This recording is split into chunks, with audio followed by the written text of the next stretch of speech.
Bueno, estamos grabando este video con la intención de eh, hacer una introducción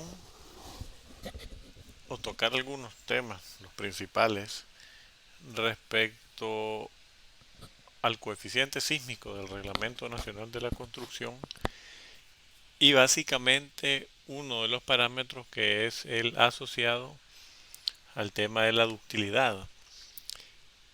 Este video lo hago porque en la clase que estoy impartiendo actualmente de Concreto 1 se pretende dejar un proyecto de clase en la cual el estudiante pueda tener la capacidad de analizar y dimensionar elementos de concreto reforzado como vigas, columnas, losas de entrepiso y al menos fundación tipo zapata aislada o zapata corrida, pero se da el caso de que en algunos pensum simultáneamente se está viendo o se está empezando a estudiar el Reglamento Nacional de la Construcción. Por lo tanto, es una especie de círculo complicado tratar de preparar un proyecto de diseño, ya sea de concreto o de acero, cuando el estudiante apenas está conociendo el reglamento de la construcción. Entonces este video pretende mencionar algunos aspectos del coeficiente sísmico y su parámetro de ductilidad. Eh, bueno, uno de los puntos importantes para el cálculo del coeficiente sísmico es definir los grupos. Eh, Voy a preparar al menos un par de videos adicionales con la parte introductoria del reglamento para que no se sienta que entro a un punto bastante avanzado, porque el objetivo de este video va a ser enfocarnos un poco en estructuración, en tipología estructural y el parámetro Q de ductilidad, ¿no? Sin embargo, es importante conocer los grupos que son parte de la clasificación sísmica de una estructura, en donde en resumen, pues las estructuras grupo A son aquellas que se pretende o se espera que sigan en funcionamiento luego de un terremoto o un sismo de gran intensidad, como hospitales, estaciones de bomberos, edificios de gobierno, escuelas que sirven como albergue. Las estructuras de normal importancia son las del grupo B, que son las de mayor construcción o mayor demanda, viviendas, oficinas, hoteles, locales comerciales, naves industriales. Y estructuras de menor importancia, grupo C, en las cuales se supone que el colapso total o parcial de estas no pone en riesgo la vida de personas. Bueno, para los que no lo manejan y están empezando el estudio del Reglamento Nacional de la Construcción, este cuenta con un mapa de isoaceleraciones con valores máximos de 0.32 G. Esto está en la zona costera de Rivas. Es importante mencionar que el máximo coeficiente sísmico no son los valores de Managua, la cual oscila alrededor de 0.30 y 0.31. El resto del país pues básicamente se descompone en la zona central y la zona atlántica con valores promedios de 0.20 y 0.10 respectivamente. De hecho el reglamento pues clasifica de forma grosera o de forma gruesa todo el país en tres zonas sísmicas, la zona A, B y la C. También importante es manejar el parámetro del factor de amplificación por tipo de suelo S, el cual está principalmente asociado a la dureza o la compacidad del suelo y el número de golpes que se obtienen de un estudio SPT o de penetración. Para clasificar el suelo correctamente necesitamos al menos conocer los parámetros de un sondeo y el número de golpes a través de los diferentes estratos de penetración. El coeficiente sísmico no es más que la relación de dividir eh, el cortante sísmico, la fuerza de corte que ocurre en una edificación, entre el peso sísmico de la estructura. Importante manejar que el peso sísmico es aquel peso que se supone va a estar presente al momento de la ocurrencia de un sismo. Eso es peso sísmico. O expresado por la ecuación 2.7 por la aceleración del sitio. Luego se amplifica por el parámetro S, tipo de suelo, y se divide entre omega y Q. Existe una aclaración que dice que este parámetro nunca puede ser menor que S por A sub 0. Más adelante vamos a ver cómo este coeficiente sísmico realmente sí se puede reducir y puede ser menor en algunos casos que S por A sub 0.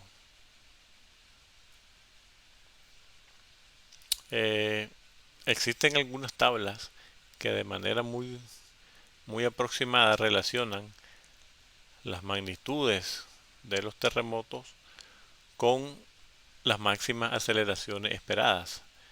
Podemos ver que para el Pacífico de nuestro país, con valores de aceleración entre 0.9 y 0.37, estos están asociados a una magnitud de aproximadamente 6.5 a 7, y es lo que se supone la máxima magnitud que pueden generar las fallas en el Pacífico de Nicaragua asociadas a dichos valores. Así que el factor de utilidad Q es un factor de reducción. Notemos que Q va en el denominador del coeficiente sísmico. Por lo tanto, es un factor de reducción llamado reducción por ductilidad, el cual contribuye a la reducción del coeficiente de un nivel de demanda último a un nivel de fluencia. También en el denominador va el factor de sobreresistencia, que toma en cuenta la reserva de resistencia entre los niveles de diseño de fluencia y elástico. En nuestro reglamento el parámetro omega es siempre constante y es igual a 2.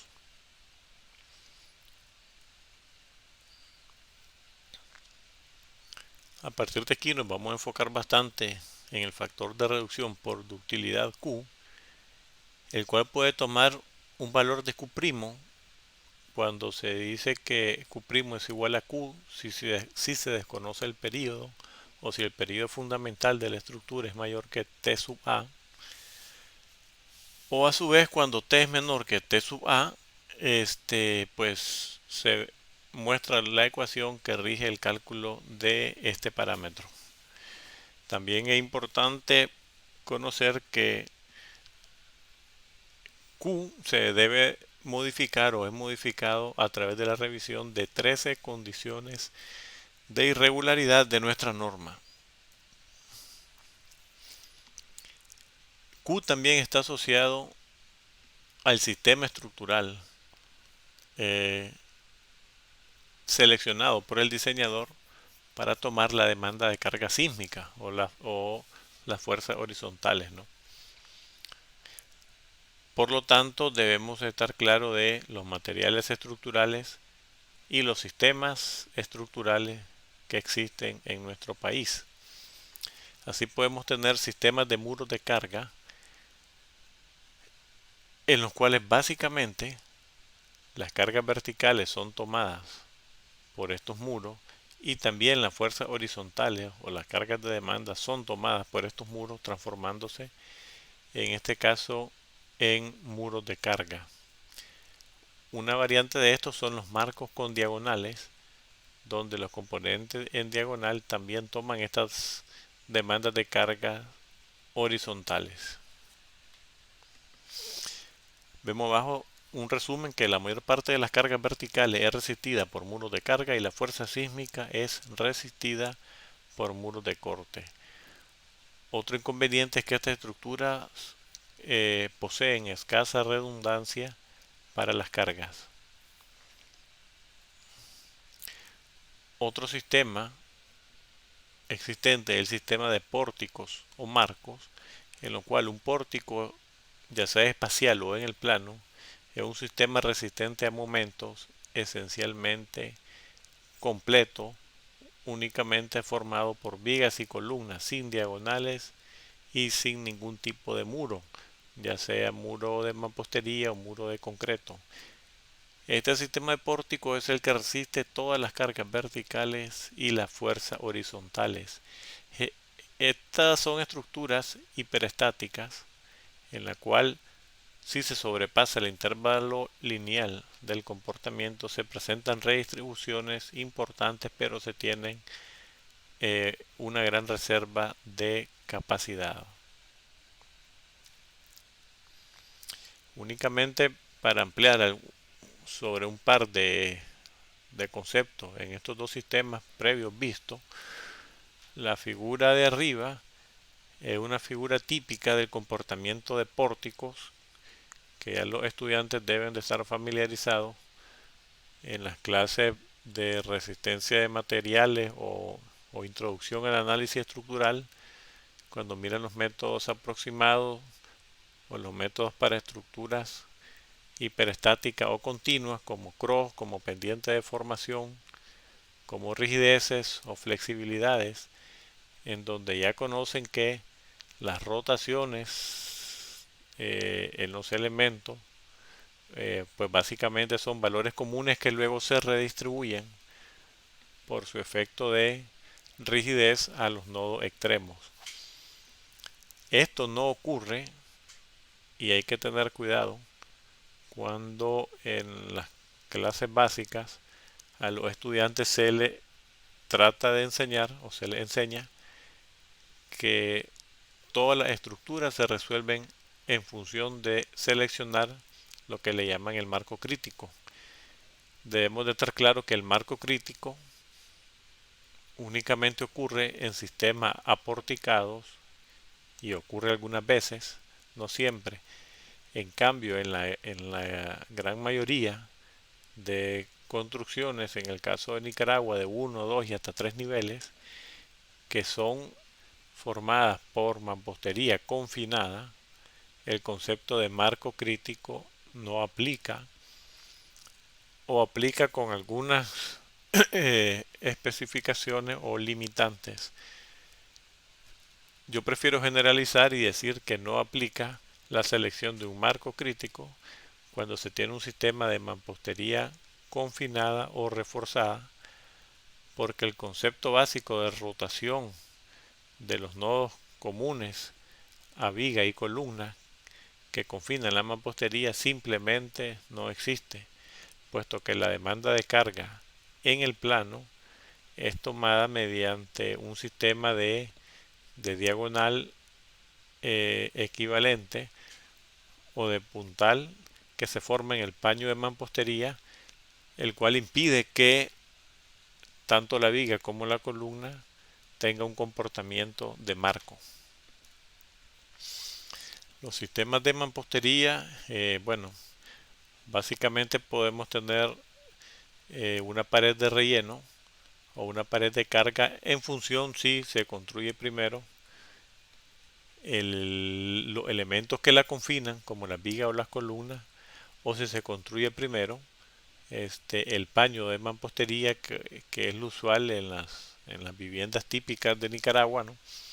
Pero sí importante, quiero dejar marcado que estructuras de mamposterías confinadas no constituyen sistemas de pórticos ni de marcos, ni es válido decir que éstas se resuelven a partir de la selección de un marco crítico. Por el contrario, estas estructuras, su principal característica es estar sometida a demandas de flexión perpendicular al plano de la mampostería y no en el plano de la mampostería, por lo tanto no hay comportamiento de pórtico. Sí existen sistemas combinados cuando las cargas verticales a veces son tomadas por columnas y las cargas horizontales son tomadas por marcos, ya sea por muros, perdón, ya sea de concreto, de mampostería confinada, de mampostería reforzada. Entonces, fíjense bien, dependiendo del sistema estructural que el diseñador seleccione o escoja o le permita a la arquitectura para tomar las cargas sísmicas únicamente, ese es el sistema asociado a la ductilidad de la estructura.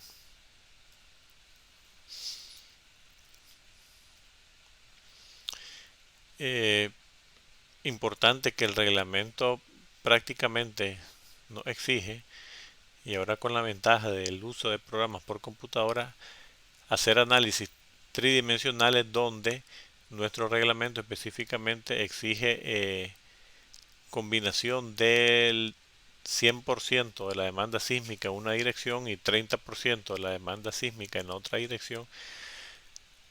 Además que dependiendo si los muros interactúan con los pórticos,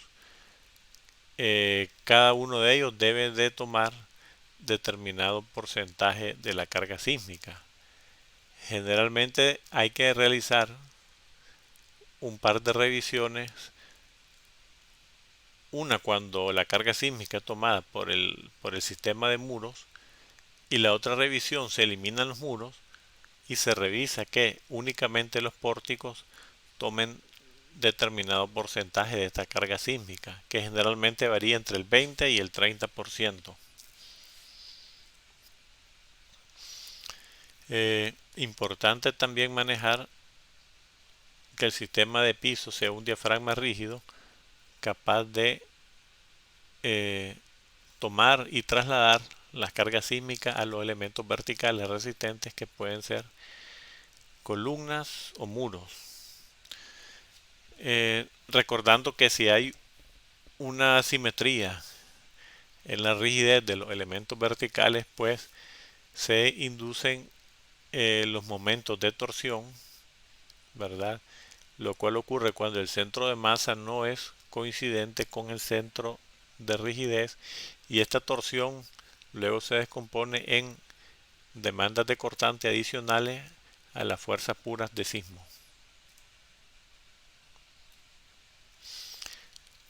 Bueno, hablando un poquito ya de qué son los sistemas estructurales, principalmente a muros y pórticos, vamos a leer los factores de comportamiento sísmico Q que nos indica el reglamento de la construcción. Recordemos que Q, según nuestra normativa, puede tomar Q4, Q3, Q2, Q1.5 y Q1, ¿verdad? Donde al ir en el denominador Q, pues mientras más grande sea este, significa que la carga sísmica que toma el sistema es menor, mientras más grande Q, ¿no?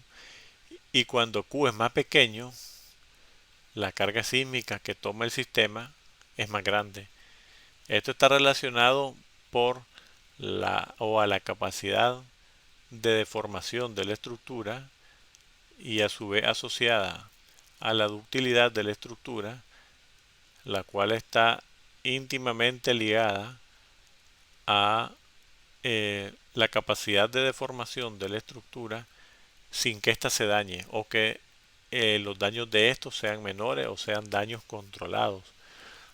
Por lo tanto, las exigencias de tener estos valores de Q más altos, como Q igual a 4 y Q igual a 3, que nos permitan diseñar con la menor fuerza de sismo, está ligada a los mayores requisitos de diseño. De hecho, para Q4 y para Q3 se exige la aplicación de exigencias de normativas especiales para zonas sísmicas, como son en la actualidad el capítulo 18 del ACI, y para diseñar estructuras de acero la normativa AISC 341 y no la 360, que es la que se estudia normalmente en los años de licenciatura de la carrera, ¿no? Entonces dice que Q es igual a 4, puede ser 4 cuando se cumple con una determinada cantidad de requisitos, ¿no? Por ejemplo, marcos no arriostrados, fíjense bien, no arriostrados, de acero o de concreto reforzado, o bien por marco arriostrado o con muros de concreto reforzado o de placa de acero o compuestos de los dos materiales. Sin embargo, en cada entrepiso, los marcos deben de ser capaces de resistir sin contar con muros ni contraviento, en caso que existan, cuando menos el 50% de la fuerza sísmica actuante. Entonces noten que el primer requisito nos dice si tenés una estructura conformada por marco y adicional por muro o por arriostres, debes luego de revisar que únicamente solo los marcos o pórticos ellos sean capaces de tomar el 50% de la carga sísmica. Si esto no ocurre, pues no se cumple con ese primer requisito. Si hay muros de mampostería ligada a la estructura, como se especifica en el artículo 27, estos se deben considerar en el análisis. Fíjense bien, estos se deben considerar en el análisis, pero su contribución a la resistencia ante fuerzas laterales solo se tomará en cuenta si son de piezas macizas, lo cual no es el caso de nosotros. Nuestros bloques son bloques huecos. Y los marcos, sean o no arriostrados, y los muros de concreto, de placa de acero o compuestos de los dos materiales, sean capaces de resistir al menos el 80% de las fuerzas laterales totales sin la contribución de los muros de mampostería. Este segundo inciso, fíjense, nos dice que los marcos, solitos ellos, deben de tomar el 80% de las cargas laterales. Es decir, se les reduce en 20%, se eliminan todos los muros y se revisa que ellos tomen el 80% de las cargas laterales. Esto nos suena como a un desperdicio del uso de muros de mampostería para este requisito. Es por eso que prácticamente una regla que si tenemos mampostería confinada o ligada a la estructura, pues no se diseña como Q igual a 4, porque cumplir con esos requisitos no es satisfactorio. Y sí, esto nos lleva al cumplimiento del Q igual a 1.5, que ya lo vamos a ver más adelante, que es cuando la fuerza sísmica de corte es tomada por los muros de mampostería, ya sea hueco o sea reforzado, ¿no? Importante que los elementos de concreto reforzado, para que sean Q igual a 4, además de todas las anteriores exigencias, deben de cumplir con el que antes era el capítulo 21 y ahora el capítulo 18 para marcos y muros dúctiles. Y el requisito 5 dice que si los marcos son de acero, pues se debe cumplir con el ISC 341 en su momento del año 2002, aunque ahora ya vamos por la versión del año 2016. Q3 es una variante de Q4, ¿verdad? Cuando no se cumplen los requisitos 2, 4 y 5 del artículo 21. Q2 es cuando la resistencia a fuerzas laterales es suministrada, fíjense bien, por losas planas con columnas de acero o de concreto reforzado o por marcos de acero con ductilidad reducida, o sea, no con alta ductilidad, o sea, cuando no se cumplen los, la exigencia de la hora capítulo 18 del concreto o del ISC 341. Cuando no se cumplen en concreto y en acero con dichas exigencias, la estructura podría ser Q2 mayoritariamente. Esto es lo que ocurre básicamente con las estructuras que se aprenden a diseñar en las clases convencionales de concreto 1, concreto 2 y acero. No se tiene como alcance diseñar o aprender a diseñar estructuras de alta ductilidad a menos que se incursione ya en estudios de especialidad, especializados de posgrado o especialidad en estructura, ¿no? Q igual a 1.5 es cuando las fuerzas laterales son suministradas en todos los entrepisos por muros de mampostería de piezas huecas, como en nuestro caso, la mampostería confinada, o con refuerzo interior cuando es mampostería reforzada. Por lo tanto, noten bien que prácticamente toda construcción tipo vivienda va a ser siempre Q igual a 1.5.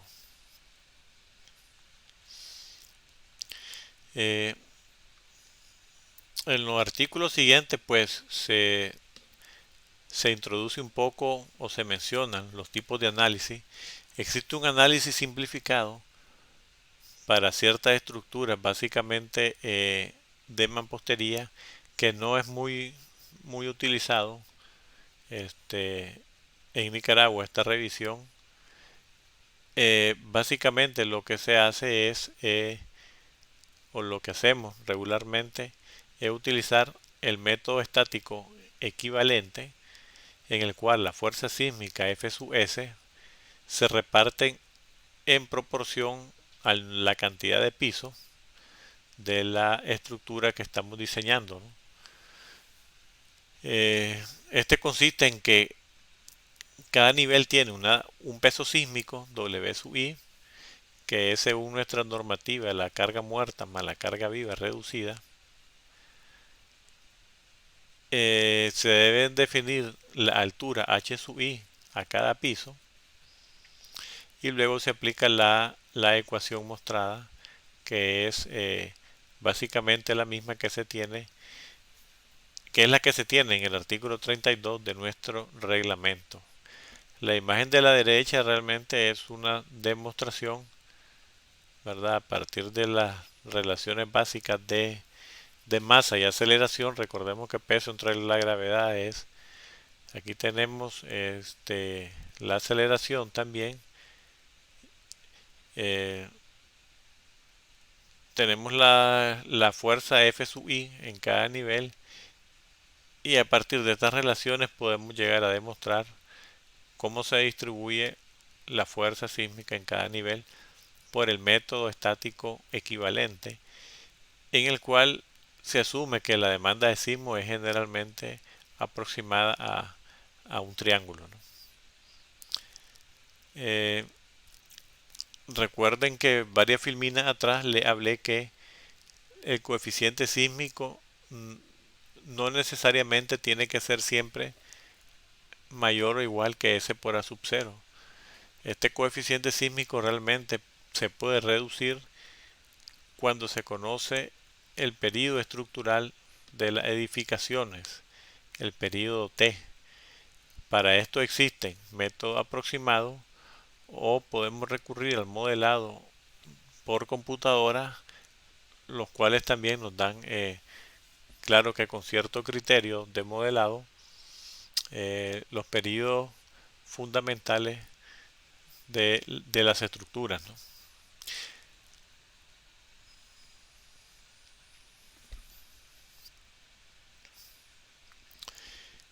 Lo que se muestra aquí es la ecuación aproximada para el calcular los periodos, que no aparece en nuestra normativa del 2007, pero que sí estaba en la normativa anterior y sigue estando prácticamente en la normativa de cualquier país, en la cual el parámetro T sub A es igual a un coeficiente en función del tipo de estructuración C sub T multiplicado por la altura del edificio elevado a un exponente X. Esa es una fórmula bastante aproximada de encontrar el periodo estructural, que se supone más exacta que decir que el periodo principal de la estructura es 0.1 por el número de pisos. En esa ecuación mostrada, aquí podemos ver los coeficientes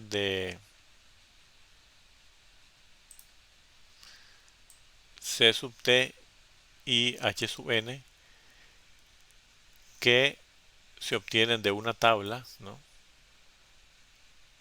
de acuerdo a la tipología estructural. Y el exponente K también está asociado a la tipología estructural. Por ejemplo, marcos de concreto resistente a momento, ¿verdad? El parámetro C sub T, si la altura está en pies, pues es 0.016. Si la altura está en metro, es 0.0466 y X vale 0.9.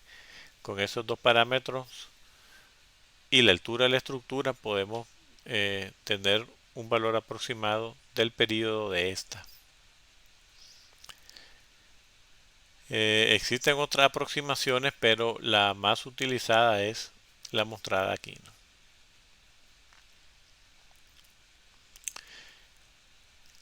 Estos eran gráficos, gráficos básicos que están asociados a la explicación ya de comportamiento dinámico estructural y de la fórmula básica de donde se origina la demostración del método estático equivalente y el coeficiente sísmico.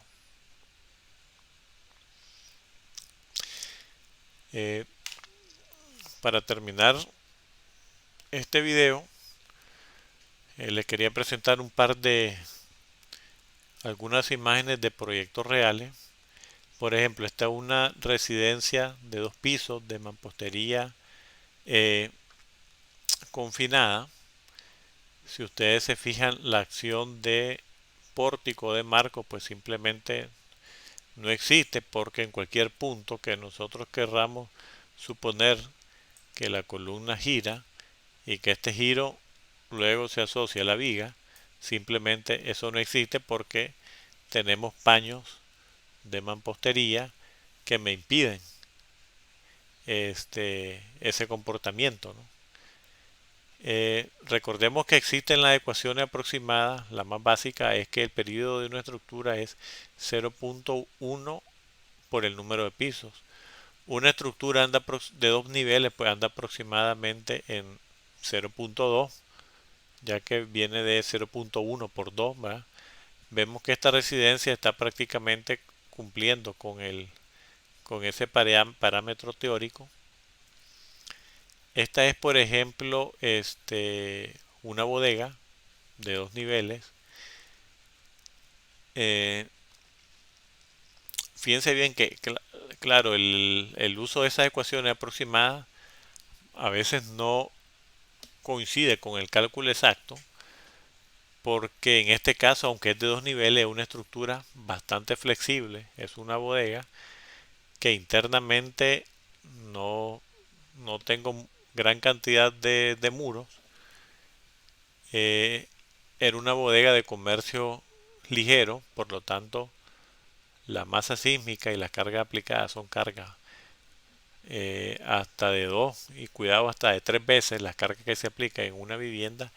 Entonces podemos ver que aquí, aunque la estructura es de 2 pisos, el periodo de ella es aproximadamente 0.57 segundos. Abajo tenemos una vivienda de mampostería de un nivel con un periodo de 0.16 segundos. Otros edificios que se han diseñado, ya tiene alrededor de 15 años que fue diseñado.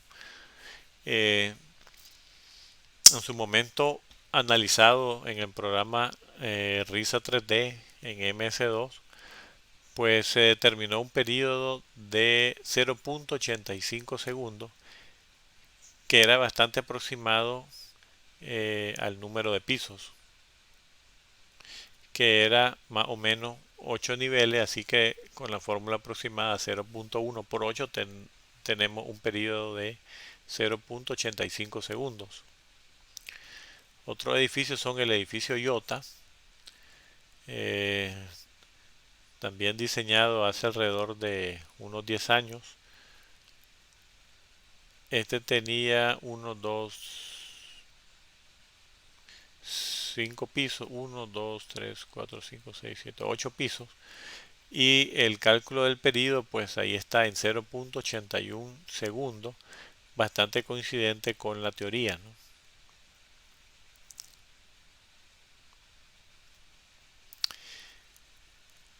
El edificio mostrado con una cantidad de pisos de 1, 2, 3, 4, 5 pisos tiene un periodo de 0.57 segundos. Eh, este edificio no se construyó, se llegaron a diseñar a nivel de anteproyecto. Era un edificio de 14 niveles de concreto reforzado. Sin embargo, no llegó a construirse. Estos otros edificios mostrados, pues tengo la información por parte, con el permiso de los ingenieros diseñadores, el ingeniero Gilberto Lacayo y el ingeniero Lester Blandón, también como muestra de edificios altos que se han construido en Nicaragua. Esto ya tiene también alrededor de por lo menos 10 años. También otros apartamentos a base de muros, a muros de cortante, diseñado por los ingenieros Lacayo y Blandón. Bueno, esto era un primer video, fíjense bien, un primer video dirigido un poco hacia lo que es el parámetro de ductilidad